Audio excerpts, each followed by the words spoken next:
touching on the top prop bets in the NBA today. I'm going to give you guys some NHL, NFL, and PGA props as well. It's a jam-packed video. Let's get into it. So starting with the first prop that I like for today, it's going to be Spencer Dinwiddie over 16.5 points. And this is predicated on kind of two things. One, he has been on a great tear recently. We can see just been hitting that over, 5 straight times. If we go back further, we saw a little bit of a dry spell in there, but for the most part, this should be a good prop. And if we look at his season average, does average right over that by 0.2. Now, the last time he played, the Clippers only had 13 points. So that's why it's not like a lock and load. And then earlier on this season as well, only 16 points in that game. But in that game, he had 15 shot attempts. There's more shot attempts. Didn't have a perfect day shooting. Still 2 for 8 from 3-ball land. At least he was getting those shot attempts up. Like, that is encouraging to me there. But if we look at it, Spencer Dinwiddie without Christian Wood is someone that averages 20.1 real life points per 36, and we do expect him to get right around 36 minutes in this game. So really the question that you need to ask yourself before placing this bet is, do you think that that was a matchup issue as to why he wasn't getting the over against them the previous 2 times out? Or are you thinking, okay, he didn't get there the previous 2 times out, so that means he's more likely to get the over there. It's just, kind of natural positive regression there. So that's going to be for you guys to decide. I like this one. I like the over here. I don't like the fact that he has been over 5 straight times, because eventually that number is going to come down, But with Christian Wood out, I do expect those shot attempts to be there. He shot 10 3-balls last game. Wasn't even that good. 3 for 10. Only shot the ball 12 times last game, and last game they were without Christian Wood. So, obviously want a little bit more shot attempts. If we can get 16 or so, that'd be much more appealing. Okay, so another one that I like, but I don't love, I feel like you would be choosing between either one of these. You'd either do Dinwiddie over points, or you do THJ, Tim Hardaway Jr. over 14.5 points. And if you look at his per 36 with Christian Wood off the court, is 21.1 points as well. So he is someone that I think has a good chance to get the over points here. It was actually dropped down 1 full point from what it was in the previous game against Miami. Remember, I thought it was a pretty good bet against Miami. Had a terrible night shooting, just was terrible. And I think that was partially due to the matchup with Miami. So if we look at it, had 10 shot attempts, went 1 for 10, and went 1 for 5 from 3-ball land. Okay. So in a weird way, that's kind of encouraging to me, because he had a cold night shooting. So more likely than not, he's going to have a good night shooting tonight. We look at the last game against the Clippers, 16 points in that game. And guys, that game against Miami as well was a blowout as well. You guys know that that's kind of the biggest thing with really prop bets is the game blowing out or not blowing out. We want these games to stay close. And so if you look at the previous game against the Clippers, had a cold night shooting, didn't even make a bucket. Okay, so that's really what it comes down to THJ. It's like, how'd you going to be shooting the basketball? And so given the fact that he had a cold night shooting in his previous game, I think he's going to have a much better night shooting tonight. And just looking at that game, not the highest over and under, but it is a game that's projected to stay close. And so we are hoping that it does, because obviously that makes both Dinwiddie and Tim Hardaway Jr. much more appealing as bet. So I'm going to get into this next game, the Pelicans versus the Miami Heat. We can see 218, not a high over and under, and then the Heat are favored to win by 8 points. So with the Heat, we are getting a decent number for potentially CJ McCollum. And actually, I don't really like the points over. If you look at what he averages, though, with Ingram, with Zion, and now without Najee Marshall off the court, he does average 21 or 29 real life points. Okay, 4.9 rebounds, 5.6 assists. So I like the fact that this is an even number for rebounds. He does average 4.9 per 36 with those players off the court, and you could potentially do assists as well. Like, neither of these are locked and load bets, but they are bets that would make logical sense if the game stays close. And so that would really be what you're betting on here, is the game staying close. I do like the other two a little bit better, because I feel like they are being undervalued the most given the injury situations that are occurring for the Pelicans. So I actually decently like Trey Murphy over 14.5 points. And it's partially due to him having, a good stretch here. We do see that last game against Miami, only 5. And for what it's worth, the last time out against Miami, CJ McCollum only had 21 as well. That game was a blowout as well. So looking at Trey Murphy in that game, wasn't shooting the basketball well. And that is partially due to Miami Heat's defense for sure. 1 for 6 from 3-ball and 2 for 9. What we are looking at here is that Najee Marshall is currently doubtful, so we're expecting him to sit. That's 14 points available. It's about 12 shot attempts available. Marshall had been someone that was going off. So if you look at Murphy's per 36 with those players off the court, and once again, if we are betting on this, we are basically saying, I think the Pelicans are going to get their final rotation at least. So his per 36 with those 3 players off the court is 18.1 points. So that's a big edge there. 4.3 rebounds and 1 assist. So we can see like the bet here would be the points. You're probably not doing points, rebounds, or points, rebounds, and assists. Like there's just not a big edge there as a whole. Now, sure, you could potentially do, I guess, points, rebounds, and assists if you think, all right, You're telling me he averages 18 points. Let's say he has a cold night shooting. Maybe he makes up for it with some rebounds and assists then with Najee Marshall at the court. I don't mind that. I am curious to see what they're going to project his fantasy score at, because his per 36 fantasy score is 28 points. And given this number right here, 19.5, I would say his fantasy score is probably going to be around 23. So if we get that, I would say that's a good number to bet the over on as well. And if we look at J-Val, he should be in a good spot as well. I don't love the points being at 17.5, but he is someone that also does benefit with Brandon Ingram, with Zion, and also with Najee Marshall at the court. His per 36 points per game is 24.6. So we're getting like a 7-point, buffer there. You look at the last game against Miami, barely got there, but he did get there. So that's encouraging to me as well. He does average 13.3 rebounds per 36 with them off the court as well. Those are all good numbers as well. The issue here, and I just want to keep reiterating it, is we need the game to stay close. That is really what the bet is here. And obviously, if it is staying close, the good players like CJ McCollum, like J-Val, and Murphy's a starter, they're going to be the reasons as to why it'd be staying close. So that's really the bet here. And I just want to point that out. And it's a big spread. So you're just betting on that final rotation. So one bet that was kind of popping up, and I don't really agree with it, but this is just me trying to give you guys the numbers that I found that are favorable in terms of how PrizePicks is valuing them. So not the best odds here, but they are saying Kyle Lowry minus 135.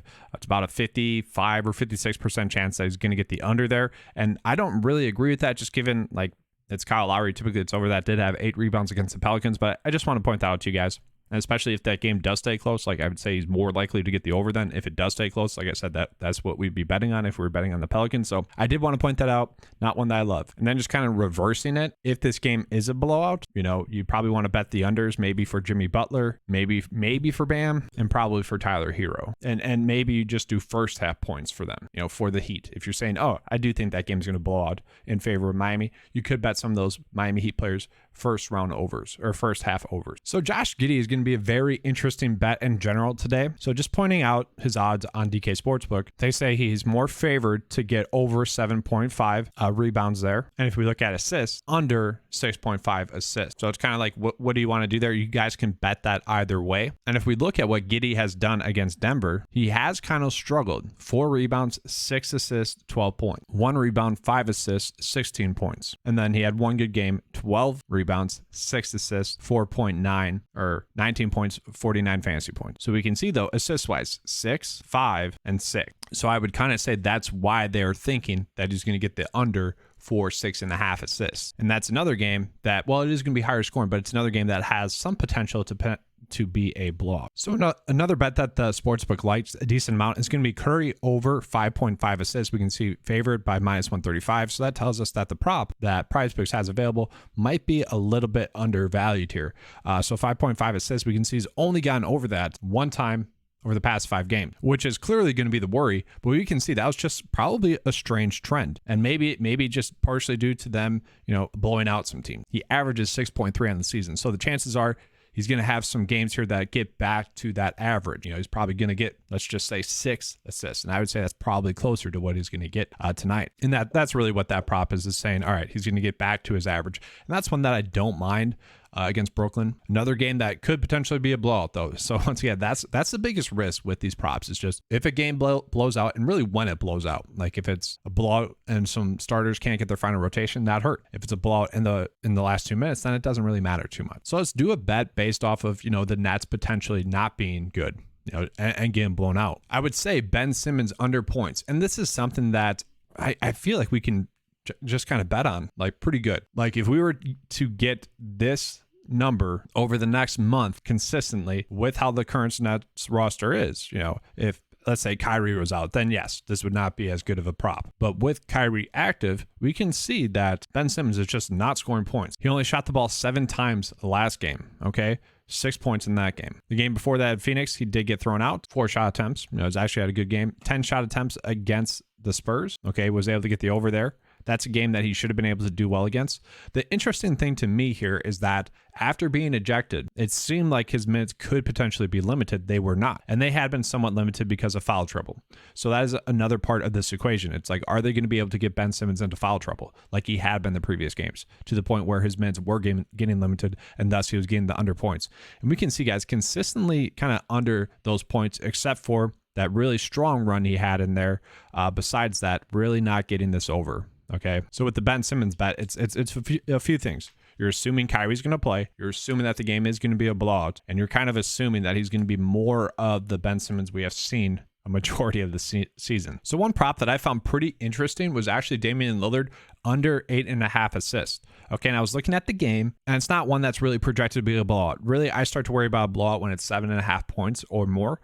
So 6, no, not too much. It is a high-scoring game as well. And so maybe they're just kind of saying Damian Lillard is going to get hot shooting the basketball, so he's not going to have that many assists. And so if we look at his prop number, it is minus 130 to get under 8.5 assists. So I want to tack on the fact that the first time he played the Lakers, which was a long time ago, okay, he's been out a little bit, so hasn't played against them the full times, only had 2 assists in that game, and he shot the ball 25 times. So that's kind of really what this bet is that he's going to end up shooting the basketball a lot more rather than, being a facilitator there instead. So those are really my favorite prop bets for NBA. So if I had to give you guys just some, like a prop bet that I feel really good about with NBA, it would probably be Dinwiddie over 16.5 points. Okay, that's a good matchup. You should be able to get the over there. And then it would be Trey Murphy over the points as well. Once again, with this bet, it's betting on that game not being a blowout, okay? And he does average 18.1 points with Brandon Ingram, Zion, and Marshall off the court per 36 wide. So those to me are going to be the strongest NBA bets. Let's go ahead and get to some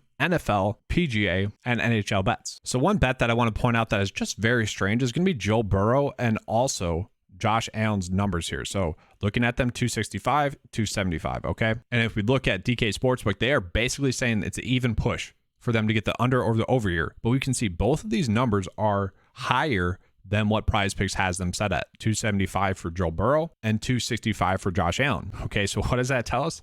It's telling us that PrizePicks is probably undervaluing them a little bit too much in terms of passing yards. So you'd probably want to bet the over there.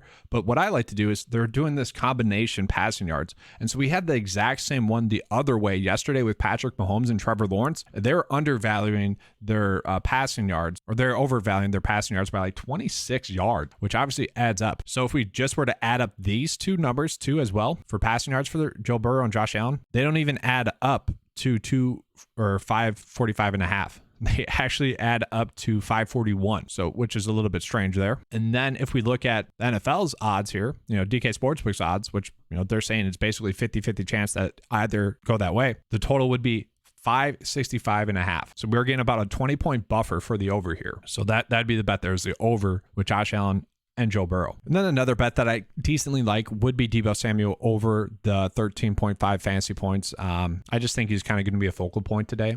So just a bet you can put out there. And then Kyle Juszczyk, I don't hate. It really just takes one catch to get the over there. Not one that I love though. All right, so I do want to get into some PGA bets as well for today.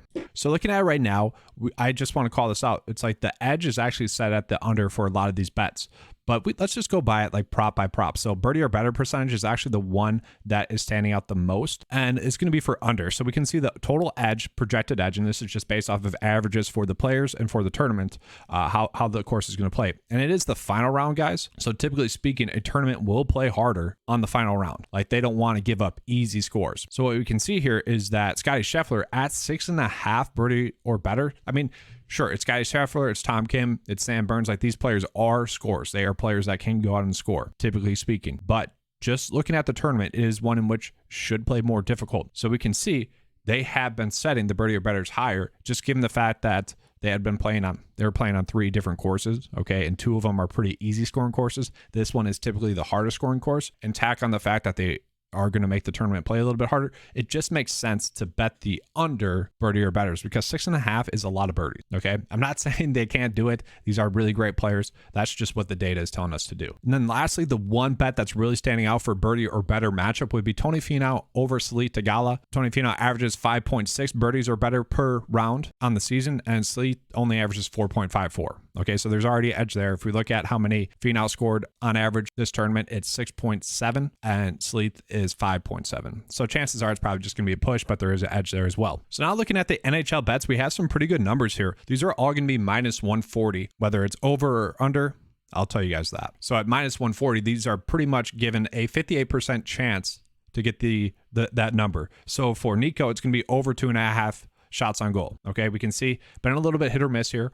So that's going to be for you guys to decide if you agree with that. And I always want to call this out. Like, we are chasing NHL bets because typically speaking, those are going to be the ones day in and day out that we are getting the best odds for them to hit. Like Nico at -140, you just don't get that in NBA. Like the best odds we got for NBA were -135 for Curry to get over assists. Okay, you just consistently get better odds on NHL. So that's why I like to call them out. Obviously, it's always going to be for you guys to decide. So we got Brad over 2.5 shot attempts at -140. We can see Ben much more consistently hitting that over, and that's probably going to be a bet that I feel comfortable making. Now, a bet that really hurt yesterday was Kevin. He was also favored -140 yesterday to get the under shots on goal. He ended up getting 7. Okay, so kind of due to the fact that he really had a ton of shot attempts on goal, you would expect that number to come down, and that's what DK Sportsbook is saying, is that, okay, he had lots of shots on goal last game. Well, we favored him to get less than shots on goal yesterday, and because he went off shots on goal wise yesterday, well, he's still going to be favored to get the under there.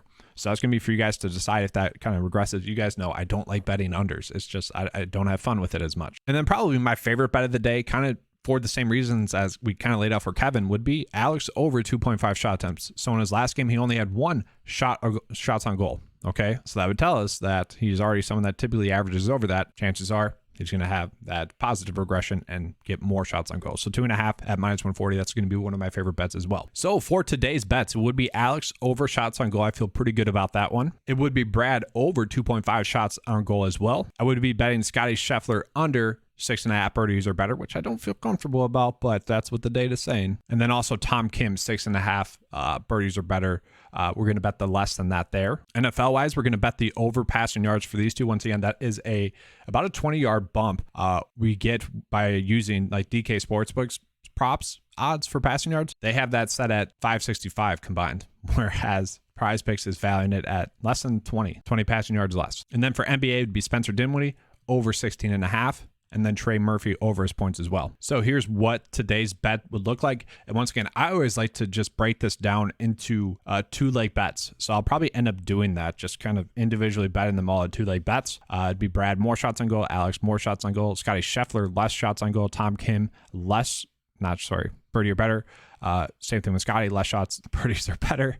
And then Joe Burrow, passing yards, and Josh Allen, more. And then Spencer Dinwiddie, more point. That's all I have for you guys for this video. It was a jam-packed video. Hopefully you guys have a good slate today. Let's have a good night. And as always, let's keep cashing.